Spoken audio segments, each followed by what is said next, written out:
Greetings, ladies and gents, and welcome to this patch video for Thief Lord from the website Royal Road. This patch video will contain chapters 21 and 22, and as always, I hope that you enjoy, and if you do, please consider supporting the channel. Chapter 21, Stench. When I received my new spotter, I was actually surprised that it was a male halfling of all things.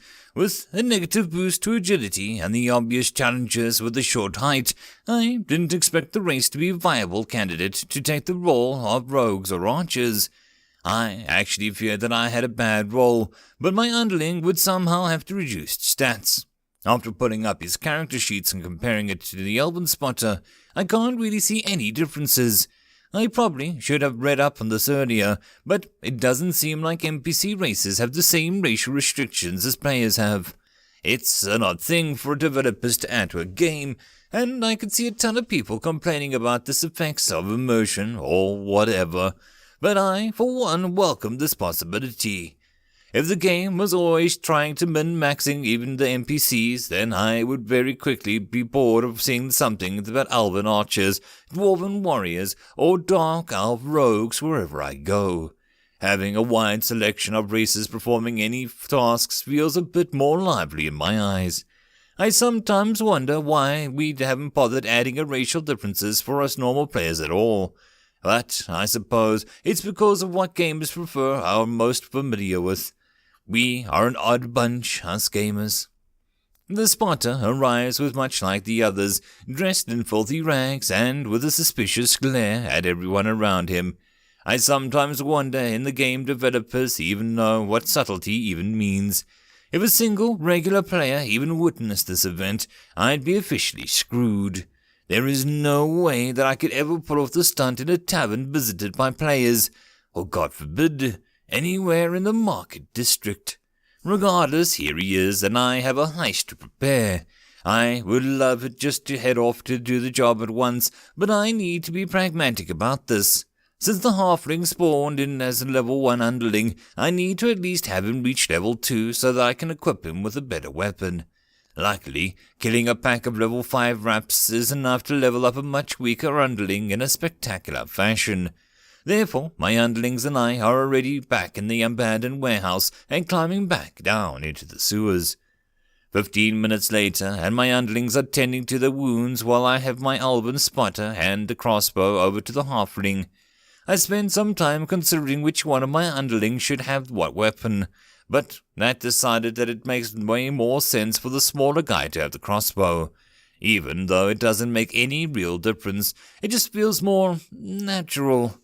Alchemist Laboratory isn't too far away from the tavern, but that's not too surprising considering the majority of the actually intact buildings in the district reside in this general area. The district is rather big, and a majority of shops, establishments, and trainers are all in need of proper housing to service their functions. So, naturally, everything ended up and clustered together in a normal part of the district. It's convenient, and every player loves convenience when it comes to performing tedious tasks like selling loot or gaining new recipes or quests. The alchemist shop is a bit off of the wandered streets, so my underlings and I need to navigate between the small cluster of shacks to make our way towards the location. It doesn't take long for us to find the general location of where his shop is supposed to be, and, to my dismay, I soon realize that I wouldn't even need specific directions of which house it is. The entire neighborhood reeks of some repugnant smell that reminds me of rotten eggs and a dead cat. If this is what I can expect from my poisoner in the future, then I might actually want to consider replacing her in due time. I've mentioned it before, but I can't stand bad smells. It's the main reason I dislike staying down in the sewers, as well as why I didn't recruit a single zombie minion when I played as a necromancer. I do what I gotta do though, but this is definitely a valid reason for me to try and finish the job post-haste. We begin scouting the neighborhood. The job description didn't lie. There are very few passerbys in the area. Actually, I don't think that I've seen a single beggar or a street urchin in the past 10 minutes. People try and avoid this place like the plague. I can't say that I blame them, but really though, is this just to lower the job difficulty? I hope so, but still, it's ranked medium difficulty, so there has to be some challenge. The Alchemist Laboratory is a 2-story building surrounded by a series of loosely spaced shacks that offer good maneuverability around it. With several nooks and crannies I hide in, it was a slanted roof and the window reinforced by thick wooden bars and shutters on them. There's no way I could even get a peek inside without breaking something. I could try and force my way through them, but it would make a hell of a lot of noise. There are 2 doors, one at the front and one at the back. I sneak up and have our better look at them, and they look quite sturdy. I suppose we could try and pick the lock, but I am loath to try it. According to the job description, the alchemist should be home. If we make any loud noises, the job could go to hell before we even know it. Analyzing the situation, I try to pin down what my main challenges are for this job. First of all, I already know the alchemist should be home, therefore he is a liability. I don't know if he's combat capable or in some way be able to call for reinforcements, but I shouldn't take a gamble either way. Hell, for all I know, he might actually have hired a few bodyguards in there. That possibility pretty much puts my plan of forcing my way in using pure brawn into the garbage bin, which means that I should try to do this all sneaky-like. I went over this entire building, but it seems to be well fortified, no doubt to try and keep people like me the hell out of his home. There were only 2 ways in, which also means there was also only 2 ways out. I only have a single cuppa, so the best case scenario, I can pick a single lock. Considering how fortified the structure is, though, there is no guarantee that the owner hasn't bolted the door shut from the other side. Well, I assume they do. Why wouldn't they? It's common knowledge that when you live in a really shady neighborhood, you'll get all your crap stolen if you leave your door open. Considering where I live now in real life, I have pretty much adopted this way of life. So the question is, how do I get in with the alchemist raising an alarm? I take another walk around the building trying to see if I can spot something that would jog my mind. I'm starting to see why the mission is ranked medium difficulty. This place is locked up tight. Perhaps I should stash a majority of my underlings at the back door, while I try to forcibly break into the front door and hope the alchemist panics and tries to escape out the back. It's not a clean tactic, but it's the only thing that I've got. I'm about to divide up my underlings when a knocking sound cuts through the air. Confused, I turn my head and notice the knocking comes from the front of the building. Crouching, I do my best to try and sneak around the neighborhood shack, getting a good look at the commotion is about.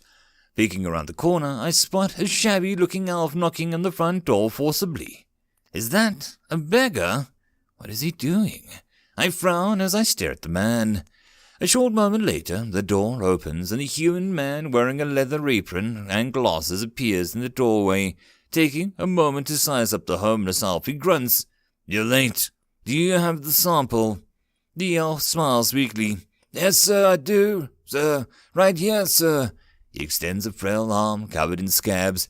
I'm too far away to spot what it is exactly, but I think it's a small object covered in a piece of cloth. "Took you long enough," the elf sneers, grabbing the item carefully, inspecting it. "If you want to get paid in the future, then you better come on time." He glares at the elf, moving too close to his door. "I'm sorry, sir." The beggar reaches out and grabs the doorknob. "Can I have the money?" He gazes at the alchemist, a look of hunger in his eyes. Snorting, the alchemist reaches into his pocket and pulls out a silver coin. "Take it, you worm. Tell your friends not to delay the next delivery. I'm working on some sensitive samples, and I won't tolerate if a bunch of rats like you ruins it."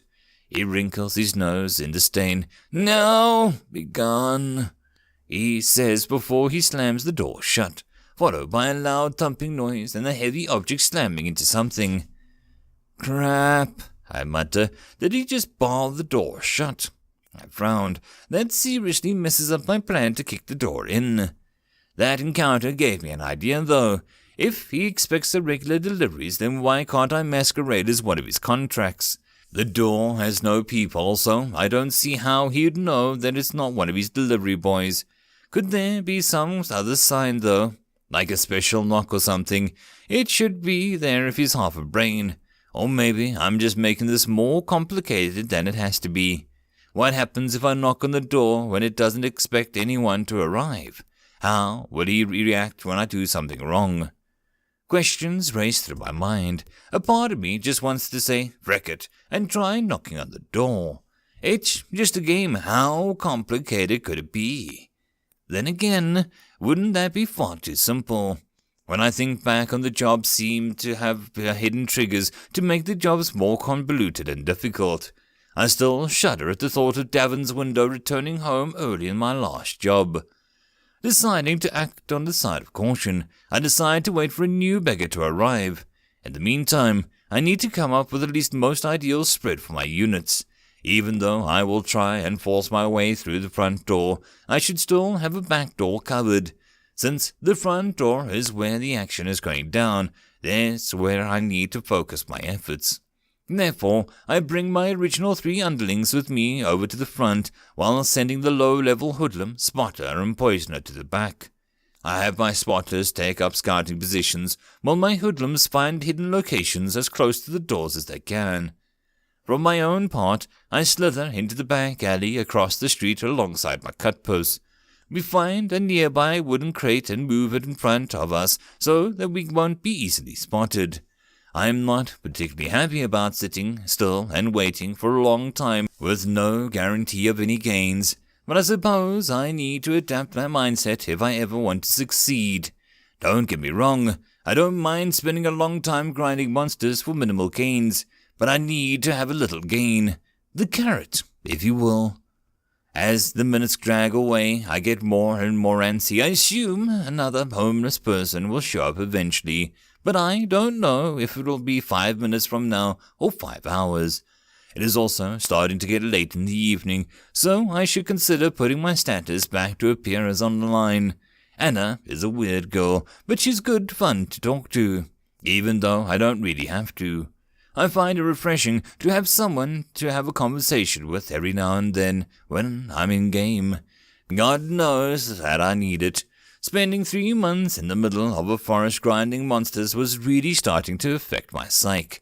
I'm not designed to be an antisocial for such long periods of time. I think it takes about 20 minutes until I notice some movement from down the street. Craning my neck around the crate, I spot another homeless person, a gnome this time, walking towards the alchemist shop. The gnome walks in with a small limp, and I notice a small object in his hand, covered by a handkerchief.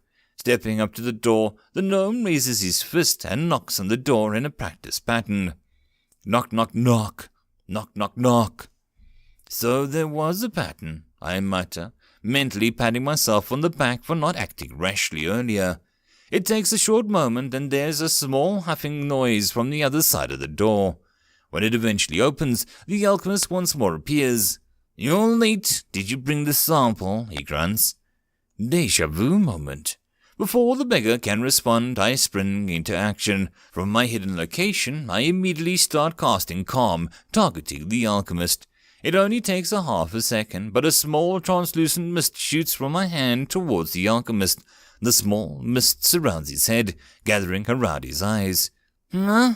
What?" the alchemist mumbles, swaying on his feet. "Move!" I hiss at my underlings, watching them run towards the door. "Cheap shot!" I shout, activating my newest skill. The gnome turns around in surprise and opens his mouth to start screaming. Before he can utter a single tone, though, the cut-post pierces his throat with a kick stab. The skill-enhanced blade causes massive damage to the poor beggar, and I can literally watch how the beggar's health bar is draining away. Wide-eyed, the beggar desperately tries to breathe, but a small trickle of blood is all that leaves his mouth. He tries to turn to run and flee, but it's already too late. The cut-post has a firm grip on the dagger and is still embedded in his throat, restraining the gnome's movements. Behind them, the alchemist is still swaying back and forth, seemingly drunk from my spell. He doesn't even react when my hoodlum charges in front of him, tackling him through the door. I see how the pair slam into the doorframe before they fall back into the building. It only takes a few seconds, but I'm soon greeted by a couple windows. You have slain the Gnome beggar 1, no experience gained. You have slain human alchemist Theodore the Alchemist 5, gained 25 experience. Calm has leveled up to novice 4. Yes! I cheer at the success. That went much better than I dared to hope for. I was really worried that I wouldn't be able to reach the alchemist before he became alert and managed to slam the door shut. But my choice of specializing in illusion magic paid off big time. From my earlier experience, I noticed that my calm spell has some sort of narcotic effect on NPCs if I cast it while they are unaware of me.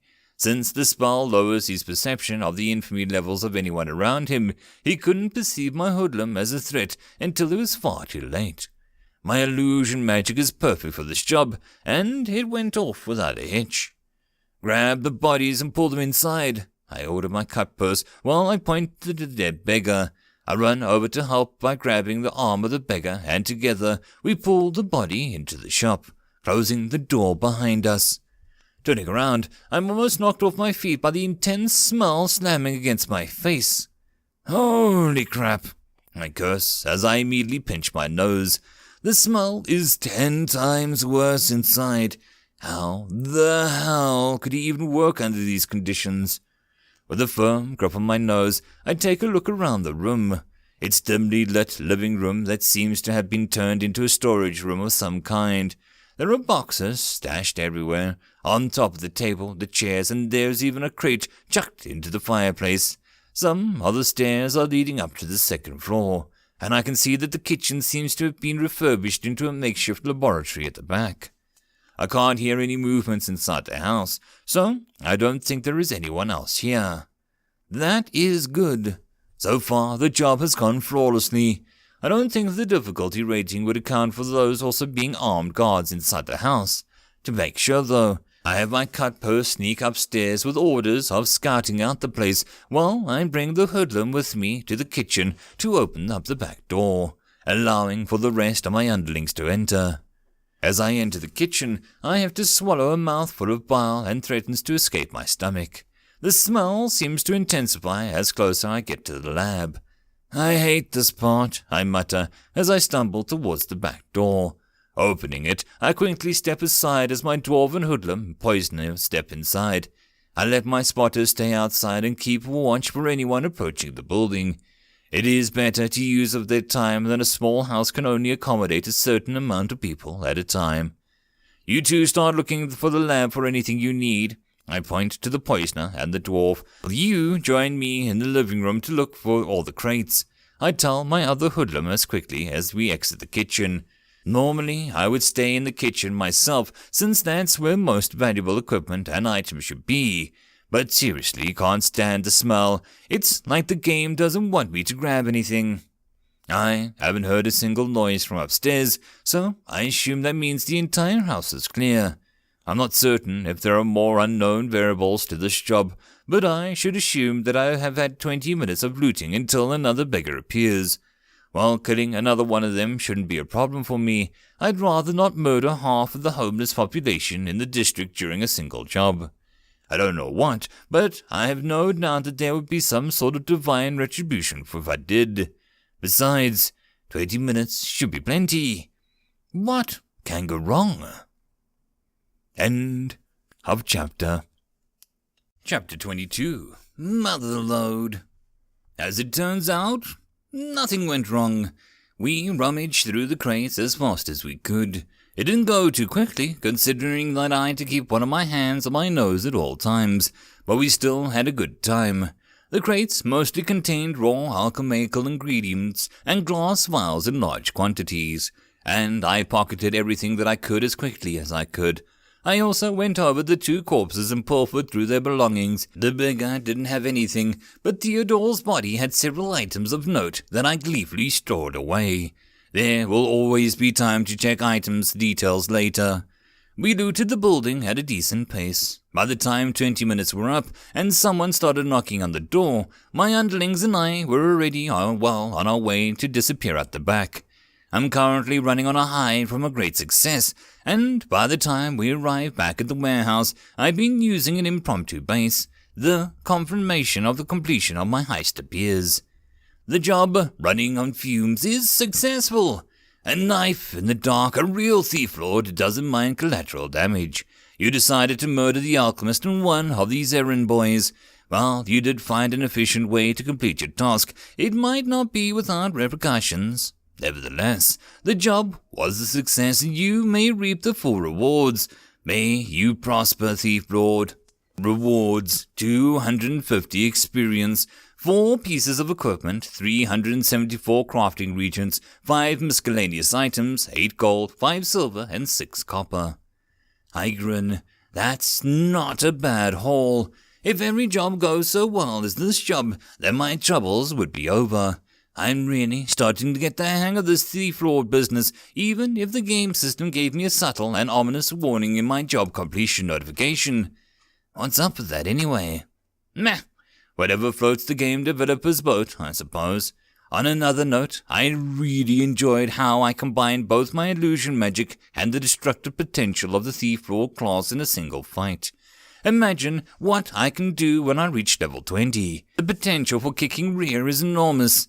Life is good, and it's only getting better. How do I know? Well, because I still haven't looked through my loot. Gathering my underlings around me, I tell them to hand over everything they're carrying. My eyes widened when I read through the list of acquired items.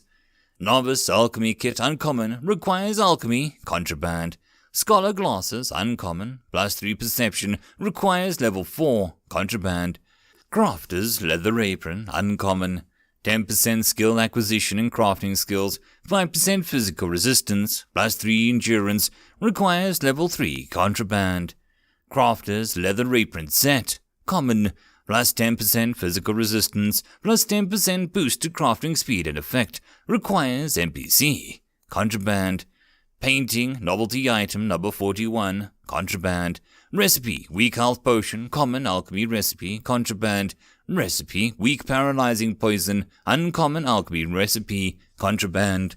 Recipe Weak Blight Poison, common alchemy recipe, contraband. Recipe Weak Damage Poison, common alchemical recipe, contraband.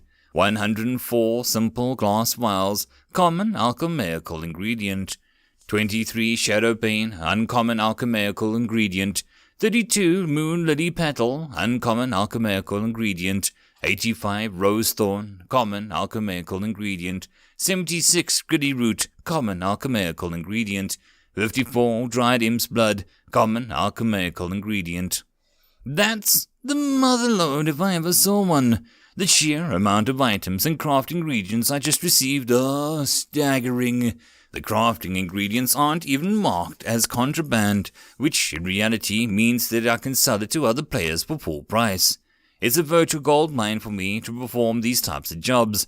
I think these ingredients are worth close to 30 gold on WoW own. If a game can supply me with more heists like this, then the monetary problem should solve right here and now. Who said the crime never plays? I cackle whilst grinning like a madman. Everything here is usable. The best items I received were for the dead body of Theodore.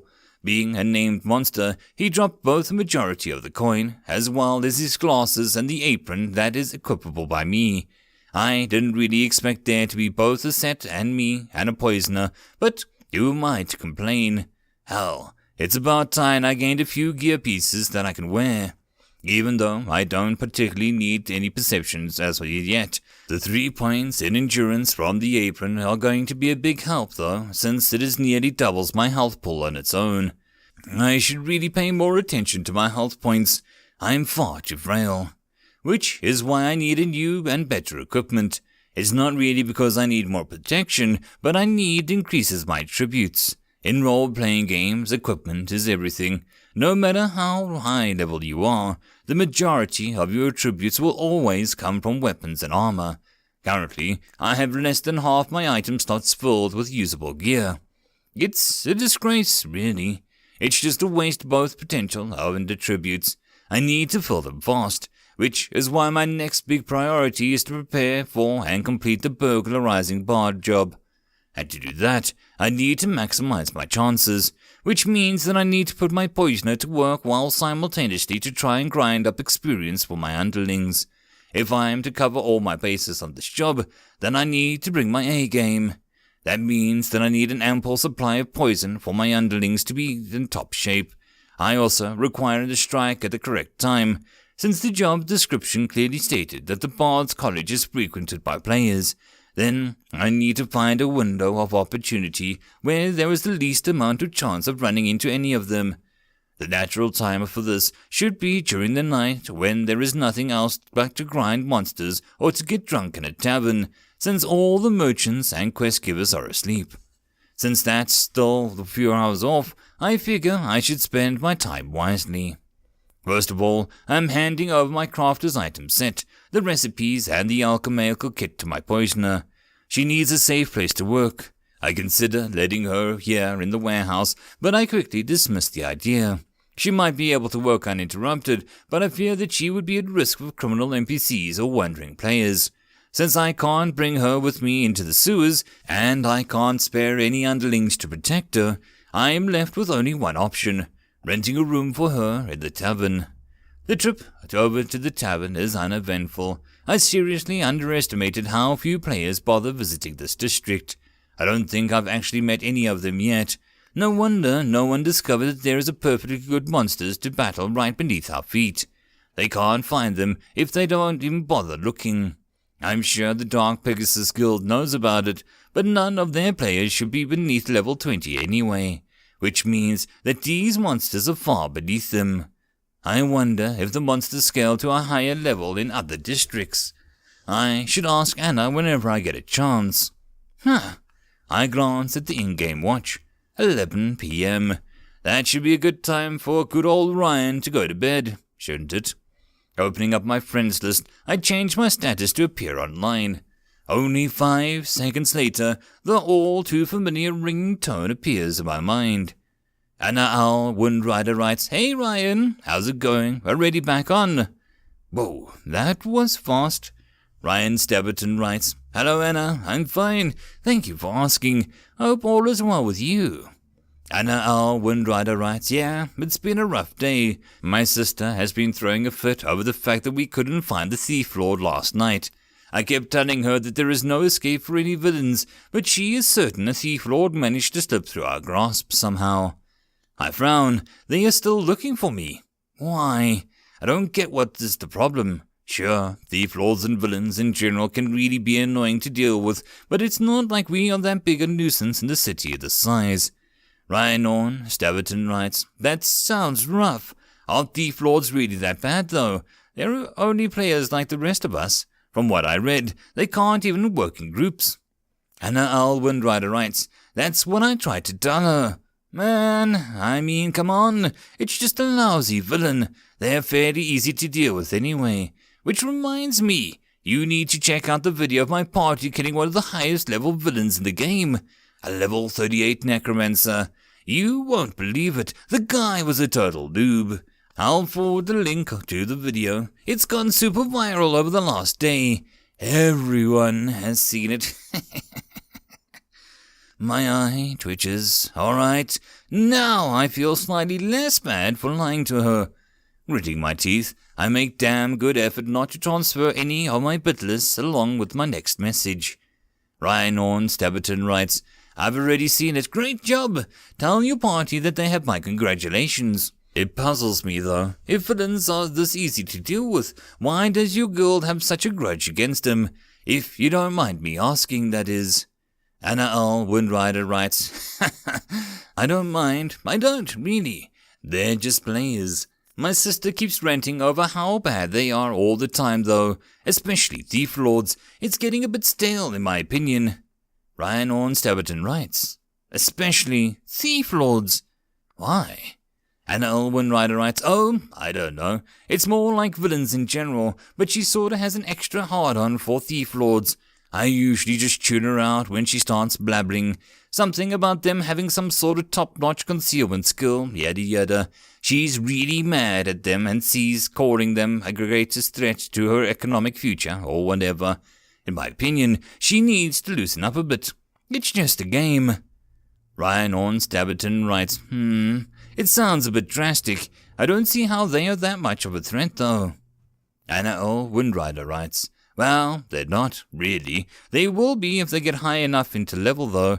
Theoretically, if a Thief Lord gains a high enough level compared to regular players, they will be next to impossible to discover without being caught in the act.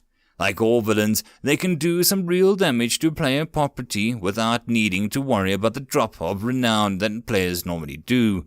There aren't a lot of players willing to risk months of grinding up to the high-end levels to attempt a one-time suicide mission like that. Ryan Orn-Stabberton writes, so Thief Lords are basically James Bond type villains.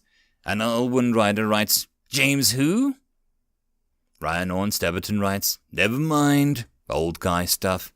Anna L. Windrider writes, right, well, whatever, winky face. Anyway, I'll be back in town in a few hours. Want to meet up? My entire party and I will be at the Prancing Leprechaun at 4 a.m. Want to meet us? Drinks are on Bryan. Grin. Oh, crap, I can't do that. From what I remember, that ranger guy, Paul, had a pretty high perception attribute. If I meet them, I'd be fricked. There is only one thing to do. Initiate evasion maneuvers. Ryan Orn-Stabberton writes, I'll see if I can make it. I managed to get a few quests for my Trapmaker class last night. It might take me a while. I'd really like to try and finish them before morning. Hanel Windriders writes, what? Boo! Pouty face. You can quest later. It's not like they're going anywhere. Aren't you like level 2 or something? Are you so sure that you can't come? Ryan Orn-Stabberton writes, sorry, Anna. Rain check. Anna L. Windrider writes, yeah, sure. We can hang later. I gotta go now. Paul is being a real stickler about this dungeon we're in. Talk to you later, Ryan. Well, I'll be damned. I had no idea Thief Lords could have that sort of impact late game. Why haven't I read anything about it? Do the large guilds really fear the Thief Lords to the extent where they think that we're some sort of super spies? Sure, I get it. If I was a guild leader in charge of a potentially very lucrative organization, I'd be pretty wary of anyone who could effortlessly frick things up for me or my income. It seems a little excessive, though. Perhaps they fear Thief Lords are actually agents of rival guilds. Corporate espionage and sabotaging might be illegal in the real world, but in this game, everything is theoretically allowed here. The impact of Thief Lords or villains in this game can be huge, both as political pawns or just downright griefing. I finally understand why the Dark Pegasus Guild is so adamant about wiping out every single villain that takes to step into the city. Crap, this is really bad. Earlier, I had just considered villains to be a nuisance to the Dark Pegasus Guild. If this is correct, then it is even more important now than ever to not raise any suspicions about my existence. How the hell can I do that, though? At one point or another, I will need to up my game. I can't keep grinding monsters in the sewers or perform these jobs forever. There isn't a late-game content for the city for that, I think. No. At some point, I will run out of monsters or jobs around my own level. I would need to branch out in some way, and soon as I do, I'll gain the attention of so many angry players that they'll likely tear the city down brick by brick just to try and get to me. Can I really stand up over 1,000 players? No freaking way. Come to think of it, what is my endgame here? Sure, I know what my personal goal is, but what is the endgame for my class? There isn't any information about it online, and there isn't a single player who has reached a high enough level to find out yet. So, what could it be? Hunting players, toppling kingdoms? It could be anything. It just wouldn't make sense if there wasn't an endgame content for villains. I shake my head. I can think about this stuff later. Insinuating and guesswork aren't gonna get me anywhere. At least, not when I'm measly low-level scrub. I need to focus on the here and now and figure out what the other stuff later. Finally, reaching the tavern, I briefly enter and check to see if the coast is clear. Seeing that no players are present, I quickly usher my poisoner in and have her wait for me by the stairs. I walk up to the tavern keeper, who is busy refilling a keg. Good evening, my good sir. I would like to rent a room. The tavern keeper looks surprisingly similar to the old bastard Joe back in the noob zone. Right down to the same angry skull at his face. The angry old tavern keeper glares at me before he gaze wanders over to the poisoner to the side, taking her measure by sight. I am sure you could find a prettier woman to warm your bed tonight, traveller, he snorts while shaking his head. Anyway, who am I to judge? That'll be 1 gold per night, 5 silvers if it's just for the hour. I frowned. What in the... I look over towards the dark elf craftswoman. My eyes meet with hers, and her large bloodshot eyes smiling maniacally back at me. She flashes me a wide smile, showing me a set of crooked yellow teeth. I shiver. Oh, dear God. It's not like that. Really, just no. I wince, trying again to erase the image from my mind. I'd like to rent it for the night, and please don't ever mention anything like that to me again. The tavern keeper snorts. It's your coin, traveller. Do you need anything else? No, I mutter, furrowing my brows. Actually, yes, there is. You wouldn't happen to know if there are any weapons and armor shops nearby, do you? There's a few down by the docks, just a few blocks down. If you want any recommendations, then my cousin Sigurd offers the best prices on the side of the bay. Tell him that Sigvard sent you. He'll sort you out, he says, returning his attention to the half-empty keg. Anything else? No, that will be all. Here, for your troubles. I smile as I put a copper coin on the counter. The old man raises an eyebrow. Pleasure is all mine, kid. Come back any time. I smile. I'm sure will. I suppose there is no harm in doing a little shopping before the next job. I smile while rubbing my hands together. Things really are starting to come together. End of chapter. And that, my friends, concludes this patch video. If you enjoy the story, please don't forget to go and show the author some support. And if you wish to support this channel, there are links down below. The easiest way to support this channel would be to subscribe and share as much as possible to help this channel grow. And I'll see you all in the next video, and until then I hope you all keep well and safe. Cheers.